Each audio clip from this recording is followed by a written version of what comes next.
Hi guys, nakita nyo ito guys, itong ganito guys, yung tinawag dito sa amin itong bani nga natuyo guys. Oh, ito ang bani guys na natuyo na. At saka ito guys, oh, tinadtad ko ito guys, tadtarin po ko ito guys, ganito guys. Oh, ito guys, oh, ito tinadtad ko ito guys dahil gawin ko itong panghalo sa ano guys, yung lupa guys na tatamnan ko ng mga gulay.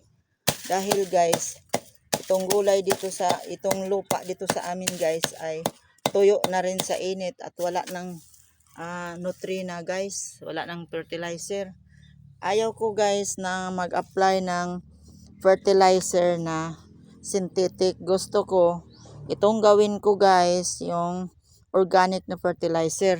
Ito ang lupa guys na lalagyan ko guys. Oh, nandito sa sako.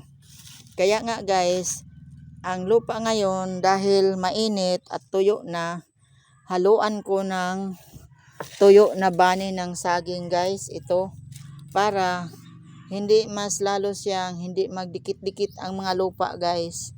At saka may mga nutrina na din ito guys na galing sa bani ng saging. So hindi solid lupa guys. May halo na tuyo ng bani ng saging para mas lalo pang lumago ang mga gulay na itanim ko dito sa sako guys. O tingnan nyo guys. So I hope guys na nagustuhan nyo itong ginawa ko guys, at nasa video ko ngayon na magtanim ako ng gulay sa lupa na nilagay sa sako at saka may halo na tuyo na bani ng saging. Ano yun sa Tagalog itong bani ng saging? Hindi ko hindi ko talaga naisipan magtagalog guys dahil alam ko mas maraming makarelate nito guys. So nagustuhan nyo guys, like, share, comment, follow, and subscribe guys. Thank you guys.